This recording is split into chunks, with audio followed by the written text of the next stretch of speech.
തിരുമന്ത്രം 5-ാം തന്ത്രത്തിലെ ക്രിയായോഗത്തെക്കുറിച്ച് നാം ഇനി കാണുകയാണ്. ക്രിയ എന്നുള്ള വാക്ക് സംസ്കൃത വാക്കാണ്. കൃ എന്ന ധാതുവിൽ നിന്നാണ് ക്രിയ ഉണ്ടായത്. അതിൽ നിന്നാണ് കർമ്മം ജനിക്കുന്നത്. അപ്പോൾ കർമ്മവുമായി ബന്ധപ്പെട്ട ഈശ്വര പൂജയെക്കുറിച്ചിട്ടാണ് ഇവിടെ തിരുമൂലദേവൻ പറയുന്നത്. നമുക്ക് നോക്കാം. 10 ദിക്കിലുമെങ്ങും പരമനാം ദൈവമൊന്നുണ്ട്, ആ ദിക്കിലായിടത്തും ചോദിക്കും അരണന്മാർ, നിത്യനാം ഇവൻ തൻ്റെ ചേവടി ആരാധിച്ചാൽ ശത്രുവാമ ആഗാമിക ബാധകളെല്ലാം മാറും. ശിവനെ ആരാധിച്ചാൽ, നിത്യനാം ഇവൻ തൻ്റെ ചേവടി ആരാധിച്ചാൽ, നിത്യനായ ഭഗവാൻ ശിവൻ്റെ കാലിണകളെ സേവിച്ചാൽ എന്തു സംഭവിക്കുന്നു? ശത്രുവാം ആഗാമിക ബാധകളെല്ലാം മാറും, ആഗാമിക കർമ്മങ്ങളെല്ലാം മാറും. അപ്പോൾ ഇനി വരാനിരിക്കുന്ന കർമ്മങ്ങളിൽ നിന്ന് രക്ഷപ്പെടാൻ ശിവപാദങ്ങളെ ആശ്രയിച്ച് കർമ്മം ചെയ്യുക എന്നാണ് തിരുമൂലദേവൻ പറയുന്നത്. എങ്ങനെയുള്ളവനാണ് ശിവൻ? 10 ദിക്കിലുമെങ്ങും പരമനാം ദൈവം ഉണ്ട്. 10 ദിക്കിലും നിറഞ്ഞിരിക്കുന്നവനാണ് ഭഗവാൻ. ആ 10 ദിക്കിലും ഭഗവാന്റെ കാലിണകളെ കാണാൻ കഴിയും. അപ്പോൾ എല്ലായിടത്തും ശിവൻ നിറഞ്ഞു നിൽക്കുന്നു. ആ ശിവനെ ആരാധിച്ച് കർമ്മം ചെയ്താൽ എന്തു വരുന്നു?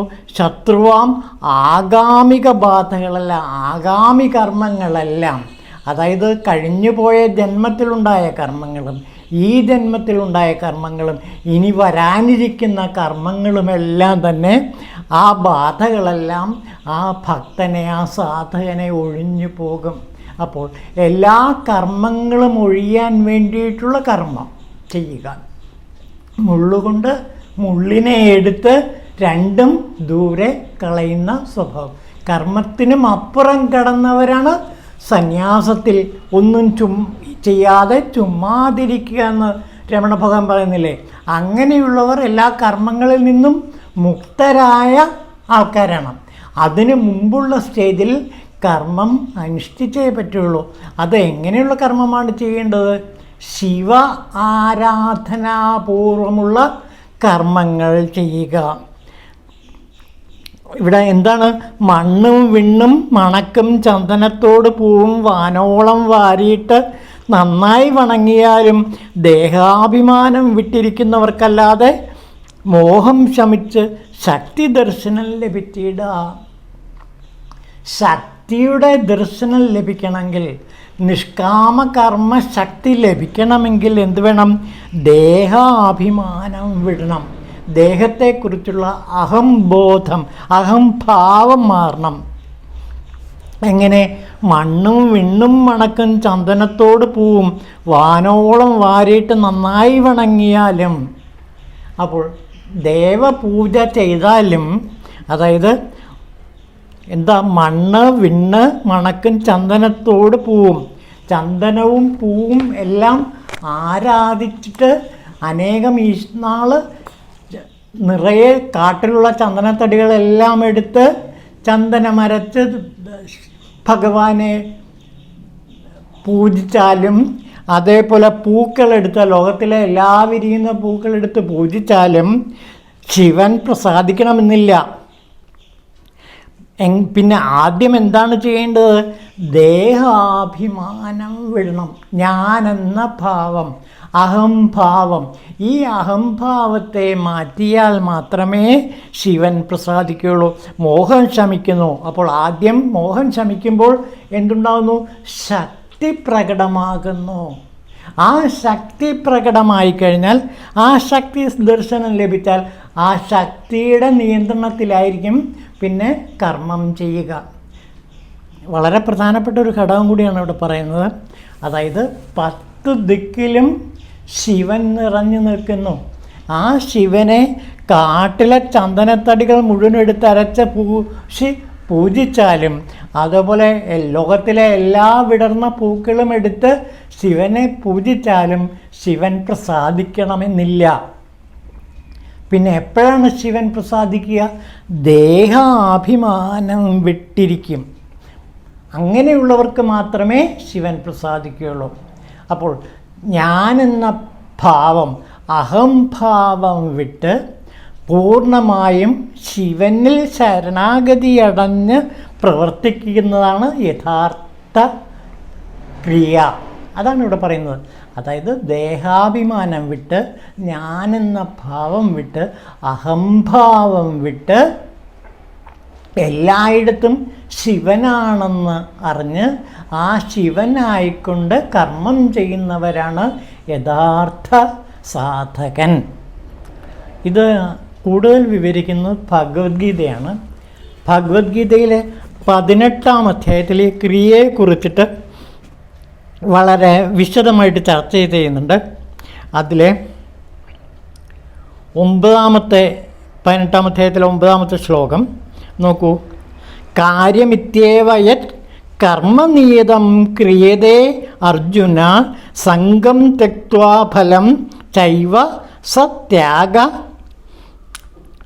സാരത്യുഗോ മത എന്നാണ് ആ 18-ാം അധ്യായത്തിൽ ഭഗവാൻ ശ്രീകൃഷ്ണൻ ഗീതയിൽ പറയുന്നത്. അതിൻ്റെ അർത്ഥം എന്താണെന്ന് നോക്കൂ. ഹേ അർജുന, ഭൗതിക സംഘരഹിതനായും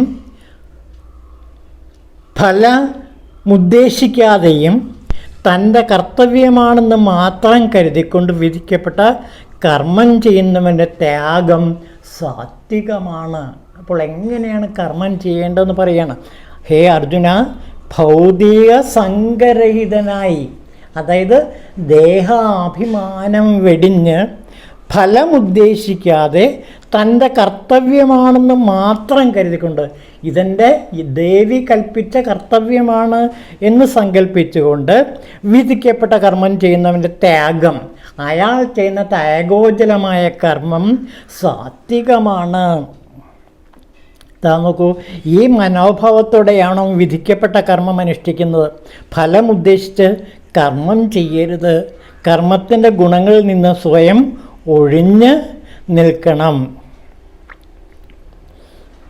കണ്ടോ? പിന്നെ പറയുന്നുണ്ട്, ഫലവും പ്രവൃത്തിയും എല്ലാം തന്നെ കൃഷ്ണനാണ്. ഈ നിലയിൽ അയാളുടെ പ്രവൃത്തി അഭൗതികമാണ്, ഈശ്വരീയമാണ്. സാത്വികനും ബുദ്ധിമാനുമായ ത്യാഗിക്ക് അശുഭകർമ്മങ്ങളോട് വെറുപ്പും ശുഭകർമ്മങ്ങളിൽ താല്പര്യവും തോന്നും. അദ്ദേഹത്തിന് കർമ്മത്തെക്കുറിച്ച് സംശയങ്ങളൊന്നും ഉണ്ടാകില്ല എന്നാണ് ഭഗവത്ഗീതയിൽ പറയുന്നത്. ഇക്കാര്യം സ്വാമി വിവേകാനന്ദൻ തൻ്റെ ഒരു ശിഷ്യന് വിവരിച്ചു കൊടുക്കുന്നുണ്ട്. വിവേകാനന്ദ സാഹിത്യ സർവസ്വം 6-ാം ഭാഗത്തിൽ ഒരു ശിഷ്യൻ ചോദിക്കുന്ന ചോദ്യത്തിന് ഉത്തരമായിട്ട് സ്വാമി വിവേകാനന്ദൻ പറയുന്നൊരു ഭാഗമുണ്ട്.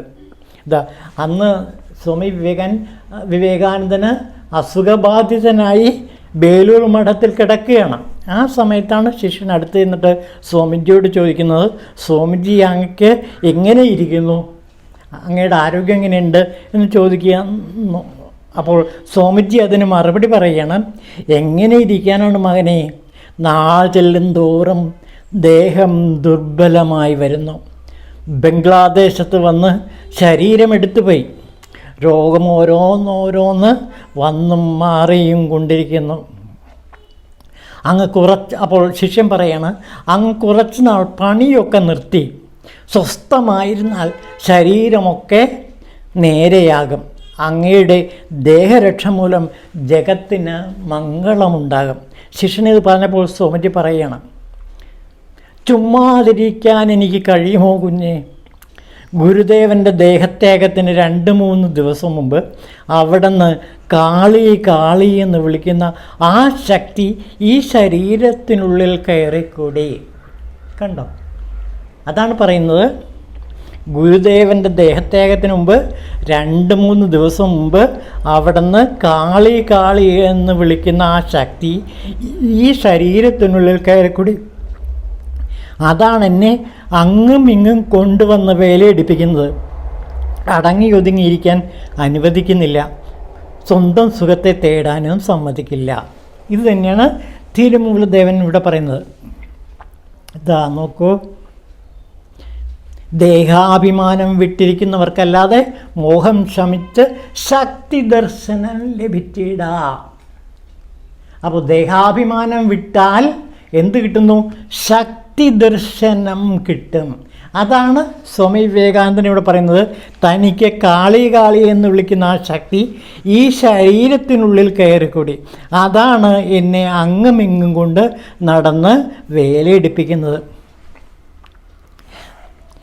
എന്നിട്ട് സ്വാമിജി പറയുന്നുണ്ട്, ഗുരുദേവൻ ഇനി വളരെ നിഗൂഢമായൊരു രഹസ്യം സ്വാമി വിവേകാനന്ദൻ ഈ ശിഷ്യനോട് വെളിപ്പെടുത്തുകയാണ്. ഗുരുദേവൻ ദേഹം വിടുന്നതിന് 3-4 ദിവസം മുമ്പ് എന്നെ തനിച്ച് അടുക്കലേക്ക് വിളിച്ചു. എന്നിട്ട് അടുത്തിരുത്തി എൻ്റെ നേരെ കണ്ണെടുക്കാതെ നോക്കിക്കൊണ്ട് സമാധിയിലാണ്ടു. അവിടുത്തെ ശരീരത്തിൽ നിന്ന് ഒരു സൂക്ഷ്മ തേജസ് വിദ്യുത് പ്രഹരം പോലെ എൻ്റെ ശരീരത്തിൽ പ്രവേശിക്കുന്നതായി വാസ്തവമായും എനിക്ക് അനുഭവപ്പെട്ടു. അതാണ് ശക്തിപാദം. ഈ തിരുമന്ദിരത്തിൽ തിരുമൂലദേവൻ അതിനെപ്പറ്റി വിവരിക്കുമ്പോൾ നമുക്കതെടുക്കാം. എൻ്റെ ശരീരത്തിൽ പ്രവേശിക്കുന്നതായി ശക്തി പ്രവേശിക്കുന്നതായി എനിക്ക് അനുഭവപ്പെട്ടു. പതുക്കെ ഞാനും ബാഹ്യജ്ഞാനം വിട്ട് തരിച്ചിരുന്നു പോയി. എത്ര നേരം ഇങ്ങനെ ഇരുന്നു എന്ന് തീരെ ഓർമ്മയില്ല. സുബോധം വന്നപ്പോഴുണ്ട് ഗുരുദേവൻ ഇരുന്ന് കരയുന്നു. കാരണം ചോദിച്ചപ്പോൾ ഗുരുദേവൻ വാത്സല്യപൂർവ്വം അരുളി, ഇന്നെൻ്റെ സർവസ്വവും നിനക്ക് ഞാൻ തന്നു. ഈ ശക്തി കൊണ്ട് നീ ജഗത്തിന് വേണ്ടി പല കാര്യങ്ങളും ചെയ്യും, എന്നിട്ട് മടങ്ങിപ്പോകും. കണ്ടോ, ഈ ശക്തി കൊണ്ട് നീ ജഗത്തിന് വേണ്ടി പല കാര്യങ്ങളും ചെയ്യും, എന്നിട്ട് മടങ്ങിപ്പോകും. ഈ ശക്തിയാണ് എന്നെ ഈ കാര്യത്തിലെല്ലാം നയിക്കുന്നത്. ഇതാണ് സ്വാമി വിവേകാനന്ദൻ അവസാന ദിവസങ്ങളിലൊന്നിൽ തൻ്റെ ശിഷ്യനോട് പറഞ്ഞ സത്യവചനം, സത്യമൊഴി. ഈ ശക്തി കൊണ്ട് നീ ജഗത്തിന് വേണ്ടി പല കാര്യങ്ങളും ചെയ്യും. ഈ ശക്തി, ആ ശക്തി കൊണ്ട് ചെയ്യുന്ന പല കാര്യങ്ങളെയാണ് നാം ഇവിടെ ക്രിയ എന്ന പദം കൊണ്ട് ഉദ്ദേശിക്കുന്നത്. ഇതാ നോക്കൂ, ഇനി അടുത്ത ഭാഗം. ഭക്തന് കർമ്മം ഭക്തി എല്ലാം ഇങ്ങാചരിച്ച് ശുദ്ധമാം അരുളാൽ മലമറ്റേറും യോഗത്തിങ്കൽ ചിത്തവും ഗുരുവരുൾ മൂലം വിടർന്ന് അഖണ്ഡവൃത്തിയും ഭവിച്ചാകും ബ്രഹ്മമെന്നറിഞ്ഞിടൂ. ഇതുതന്നെയാണ് സ്വാമി വിവേകാനന്ദൻ ശിഷ്യനോട് പറഞ്ഞത്.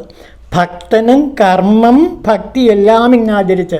ഭക്തൻ എന്താണ് ചെയ്യുന്നത്? കർമ്മങ്ങൾ അനുഷ്ഠിക്കുന്നു, പിന്നെ ഭക്തി അനുഷ്ഠിക്കുന്നു. അങ്ങനെ കർമ്മവും ഭക്തിയും എല്ലാം ആചരിച്ച് ശുദ്ധമാമരുളാൽ, അങ്ങനെ ഹൃദയം വിശുദ്ധമാകുമ്പോൾ എന്ത് കിട്ടുന്നു? അരുൾ ലഭിക്കുന്നു, ഈശ്വര കൃപ, ഗുരുകൃപ ലഭിക്കുന്നു. അതാണ് സ്വാമി വിവേകാനന്ദന് രാമകൃഷ്ണ പരമഹംസനിൽ നിന്ന് കിട്ടിയ അരുൾ. എന്നിട്ടോ ചിത്തവും ഗുരുവരുൾ മൂലം വിടർന്ന്. കണ്ടോ, ചിത്തം അതോടെ പൂർണ്ണതയിൽ എത്തിച്ചേരുന്നു. എന്നിട്ട് ഗുരുവരുൾ മൂലം വിടർന്ന് അഖണ്ഡവൃത്തിയും ഭവിച്ചാകും ബ്രഹ്മമെന്നറിഞ്ഞിടൂ. അവസാനം ആ ഭക്തൻ, ആ സാധകൻ ബ്രഹ്മമെന്നായി തന്നെ നിലനിൽക്കുന്നു, ബ്രഹ്മമായി തന്നെ തീരുന്നു. ഇതാ നോക്കൂ, ഇനി അടുത്ത ഭാഗം. ഉള്ള് അൻപുരുക്കും തോറും വല്ലാതെ അഖണ്ഡ പ്രേമ വെള്ളത്തിൽ നിന്ന് ഭക്തൻ ഗുരുവിൻ്റെ ചരണം കൂപ്പി അരുളിനായി പ്രാർത്ഥിച്ചിടും പൊഴുത് അവന് അരുള് ആനന്ദമറിവായ ജ്യോതിയെ കണ്ടത് തന്നെയായിത്തീരും. അങ്ങനെ അറിവ് അവന് ലഭിക്കുന്നു. ഉള്ള് അൻപുരുക്കും തോറും, അങ്ങനെ ഗുരുപ്രേമം കൊണ്ട്, ഉള്ള് അൻപ് സ്നേഹം കൊണ്ട് ഉരുകി ഉരുകി ഇല്ലാതാകുമ്പോൾ വല്ലാതെ അകണ്ട പ്രേമമാം വെള്ളത്തിൽ നിന്ന് ഭക്തൻ ഗുരുവിൻ്റെ ചരണം കൈകൂപ്പി തൊഴുന്നു. അപ്പോൾ ഉള്ളിങ്ങനെ പ്രേമം കൊണ്ട് ഉരുകി ഉരുകി ഇല്ലാതാകുമ്പോൾ ആ ഉള്ളിലെ പ്രേമം എന്തായി മാറുന്നു? അഖണ്ഡ പ്രേമമായി മാറുന്നു. ഈ ലോകമാകെ നിറഞ്ഞു നിൽക്കുന്ന മഹാപ്രേമ വായ്പായി മാറുന്നു. ഇതുകൊണ്ടാണ് ശ്രീബുദ്ധൻ യശോധരയെയും കുഞ്ഞിനെയും ഉപേക്ഷിച്ചിട്ട് ലോകസേവയ്ക്ക് വേണ്ടി പോകുന്നത്. അപ്പോൾ അന്ന് ഭാര്യ ചോദിക്കുന്നുണ്ട്, അങ്ങ് കുഞ്ഞിനെയും എന്നെയും ഉപേക്ഷിക്കുന്നത് എന്തിനാണ് എന്ന് ചോദിക്കുന്നു. ഞങ്ങളോട് ഒട്ടും സ്നേഹമില്ലേ? ലൈറ്റ് ഓഫ് ഏഷ്യയിലെ ഒരു ഭാഗം വളരെ ടച്ചിങ് ആയിട്ടുള്ള ഭാഗമുണ്ട്. ആ ഭാര്യ ചോദിക്കുന്നുണ്ട്, എന്നോടും കുഞ്ഞിനോടും അങ്ങക്ക് ഒട്ടും സ്നേഹമില്ലേ എന്ന് ചോദിക്കുമ്പോൾ ശ്രീബുദ്ധൻ പറയുന്നുണ്ട്, I love you because I love you this world. ഞാൻ നിന്നെ സ്നേഹിക്കുന്നു എന്തുകൊണ്ടെന്നാൽ ഞാൻ ഈ ലോകത്തെ സ്നേഹിക്കുന്നു. ആ ലോകത്തെ സ്നേഹിക്കാൻ വേണ്ടി, പരമപ്രേമത്തിന് വേണ്ടി വ്യക്തിപ്രേമത്തെ ത്യജിക്കുന്ന ശ്രീബുദ്ധൻ്റെ വാക്കുകളാണ് ലൈറ്റ് ഓഫ് ഏഷ്യയിൽ നമ്മളിവിടെ കാണുന്നത്. അതുതന്നെയാണ് ഇവിടെ പറയുന്നത്. അരുളിനായി പ്രാർത്ഥിച്ചിടും. ഗുരുവിൻ്റെ അരുളിന് വേണ്ടി, ഈശ്വരൻ്റെ കൃപയ്ക്ക് വേണ്ടി പ്രാർത്ഥിച്ച് അവസാനം അത് എന്തായിട്ട് അരുള് ആനന്ദമറിവായ ജ്യോതിയായിത്തീരുന്നു. ഒരു ജ്യോതിയായി പ്രകാശിച്ച് സാധകൻ്റെ ഉള്ളിലേക്ക് കിടക്കുന്നു. ഇവിടെയും ശരിക്കും സ്വാമി വിവേകാനന്ദൻ പറയുന്നതാണ്, ജ്യോതിയായി ഗുരുവിൻ്റെ അരുൾ, രാമകൃഷ്ണ പരമഹംസൻ്റെ അരുള് ദേവീ രൂപത്തിൽ തൻ്റെ ഉള്ളിലേക്ക് പ്രവേശിച്ചു. ഇനി എനിക്ക് വെറുതെ ഇരിക്കാനാവില്ല എന്നാണ് അദ്ദേഹം പറയുന്നത്. ആ ജ്യോതിയെ കണ്ടത് മുതൽ ഈ ക്രിയ, ഈ ലോകസേവനം എനിക്ക് ചെയ്തേ പറ്റൂ എന്നാണ് പറയുന്നത്. ഇത് തന്നെയാണ് സിദ്ധർ പാടലുകളിലെ എമ്പാടും നാം കാണുന്നത്. നമുക്ക് അതിലെ ചില ഭാഗങ്ങൾ നോക്കാം.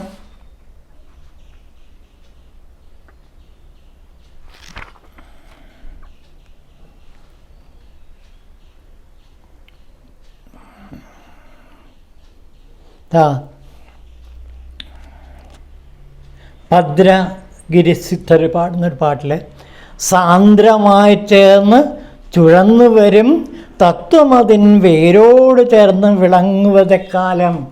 സാധകൻ ചോദിക്കുകയാണ്, സാന്ദ്രമായി ചേർന്ന് ചുഴുന്ന ആ തത്വത്തിൽ, ബ്രഹ്മതത്വത്തിൽ വേരോട് ചേർന്ന് വിളങ്ങുന്നത് പ്രകാരം അതിൻ്റെ വേരായി തീരാൻ എനിക്ക് എന്നാണ് ഭാഗ്യം സിദ്ധിക്കുക? ജ്ഞാനാനന്ദ മാർഗങ്ങളിലൂടെ ചെന്ന് പരമാനന്ദ നിലയാർന്നത് എക്കാലം.